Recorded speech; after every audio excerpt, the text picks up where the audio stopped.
자, 다음 이야기를 좀 해보자면 국방부 업무보고에서 대통령이 쿠데타를 3번이나 한 중심에 육사가 있지 않냐, 한 번도 책임을 묻지 않았다, 앞으로 또 할 수 있지 않느냐라는 얘기를 했습니다. 사실 아시다시피 육사 해사 공사를 통합하자라는 이 건을 빨리 추진해야 된다라는 취지의 얘기 중에 나왔던 얘기예요. 이 부분에 대해서 우리 JYP는 어떻게 판단하시는지요? 제가 보기에는 이게 속도가 안 나고 국민적인 이슈가 안 됐던 것 같아요. 그래서 대통령이 이거 이른바 이제 노이즈 마케팅한 게 아닌가라는 생각이 듭니다. 이렇게 이슈를 던짐으로써 이제 사람들에게 환기를 시키는. 그렇죠. 예. 네. 근데 생각을 해보면은 3군 사관학교를 통합하는데 회사하고 공사는 뭐 별 반대가 없어요. 근데 왜 육사만 반대해요? 육사가 기득권이라는 뜻이에요. 그렇죠. 예.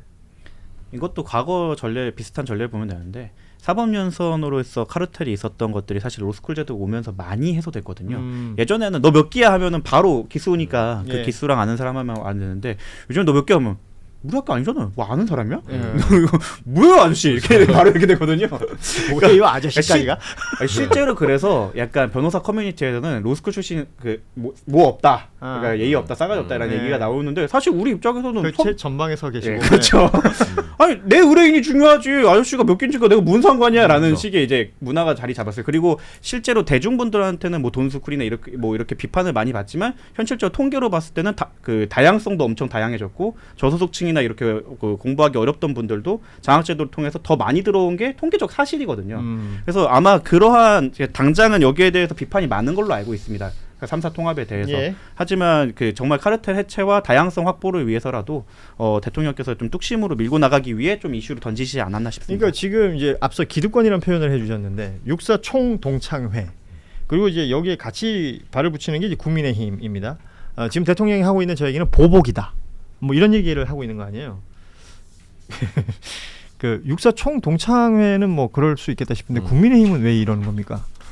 그러니까 잘 모르겠어요. 국민의힘이 잘 모르겠어요. 국민의힘 의원들이 다 육사 출신 아니에요. 그렇죠. 이제 전신으로 따라가면 이제 민정당 출신의 전두환을 지금 너무 때리니까 그렇게 서운해서 그런가 싶기도 한데 한 번씩 이게 뜬금없는 행동을 할 때가 있어요.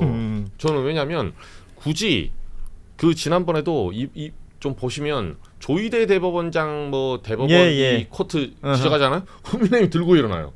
그러면 제가 친한 취재한테 물어봐. 아니 내가 너 국민의힘의 당에 걸린 예를 들면 위원장당 소송이라든가 뭐 또는 직접 걸린 이번에 뭐 선거법 토해낸 397을 토해낸 거 윤석열 이런 건 알겠다. 근데 왜 너네가 조희대를 방어하냐고. 굳이 조희대가 뭘 해준다고.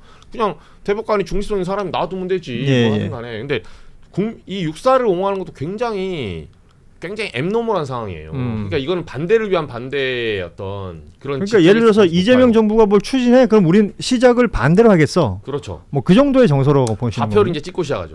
근데 이렇게 하면 나중에 스텝이 엉킵니다. 왜냐하면 이런 식으로 본인들이 생각하는 그런 카르텔을 이렇게 깨는 부분 있잖아요.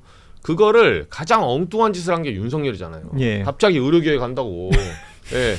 다 되지도 않은 2,000명 들고 나와서 그때도 아무 생각 없다가 문재인 정부 때 400명 늘린 거는 겁나 반대하다가 윤석열 2,000명 하니까 필요하죠.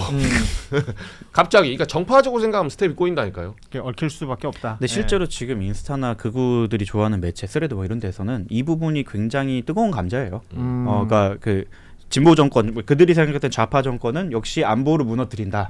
우리 안보의 핵심 축이었던 육사를 흔든다. 그리고 우리 사법의 핵심 축이었던 대법원을 흔든다라는 그러한 그들만의 논리가 있고, 국민의힘은 요즘에는 거의 사실상 스레드 정당이 됐잖아요. 몇몇 의원을 통해서 그런 그냥 그 여론을 받아갖고 그 민주당이 쇼츠 정치라면 저쪽은 이제 스레드와 인스타 정치를 하고 있거든요. 거기에 영향을 받은 게 아닌가 싶어요. 정치판이 너무 SNS에 열중하는 것 같다라는 생각은 들어요.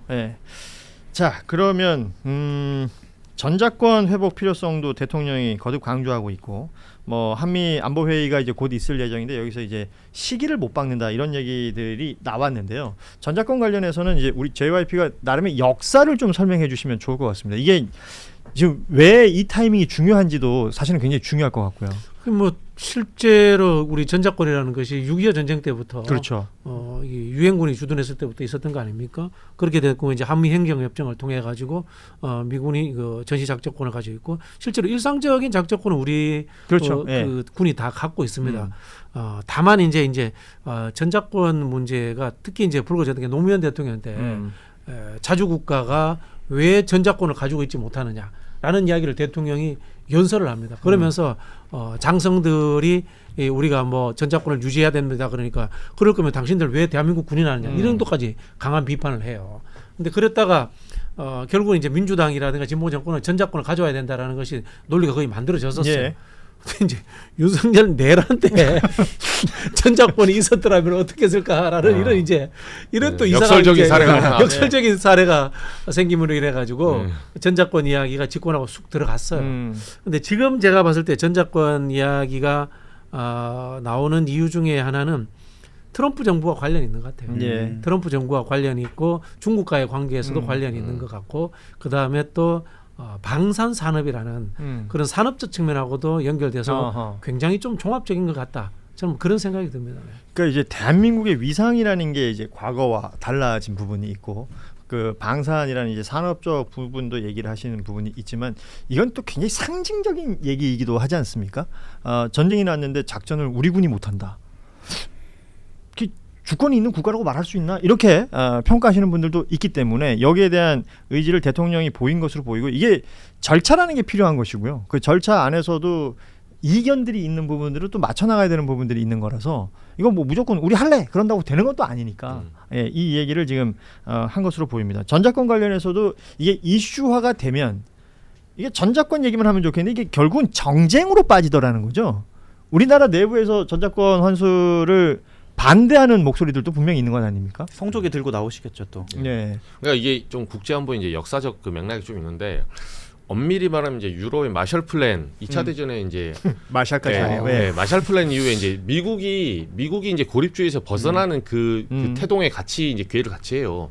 쉽게 말하면 우리나라가 성장하기까지 미국의 해구산이 있었죠. 그렇죠. 그러니까 전작권을 지금 우리가 가져오면 안 된다는 이제 우파 논리의 가장 큰 논리가 뭐냐면 아니 우리는 자원이 없는데 앞에 예를 들면 집도 지켜야 되고 안에서 요리도 해야 되고 애기도 봐야 되고 빨래도 해야 되는데 아니 밖에서 누가 경비병이 지켜주면 우리는 안에서 편한 거 아니야? 이제 이 논리로 사실 GDP를 지금까지 여기서 응축해 왔죠. 예. 근데 이걸 역으로 미국의 이제 동아시아 전략이 바뀐 거예요. 극동아시아 전략이 완전 바뀌면서 트럼프는 더 이상 혈맹이라고 해도 우리나라에서 예를 들면 남중국해에서 지금 전쟁 나잖아요.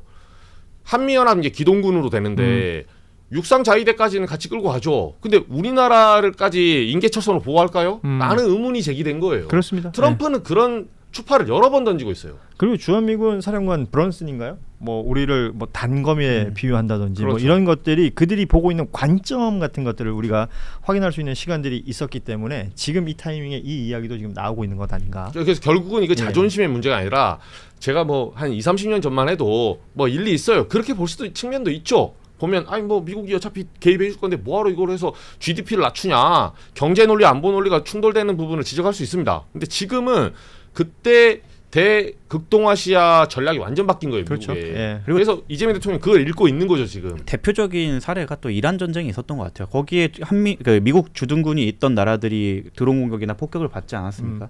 만약에 미국이 또 그러니까 우리의 의사와 상관없이 중국과의 분쟁이 일어났을 때 미군이 주둔하고 있던 이유만으로 그쪽이 뭐 폭격을 받거나 그러다가 우리 민간인이 다치거나 우리 국군이 다치게 되면 우리는 그 분쟁에 빨려 들어가게 되는 거거든요. 예. 그 부분에 대해서도 약간 컨트롤할 수 있는 우리의 작전권이 필요하다라는 문제의식도 같이 있지 않았을까 싶습니다. 좋습니다.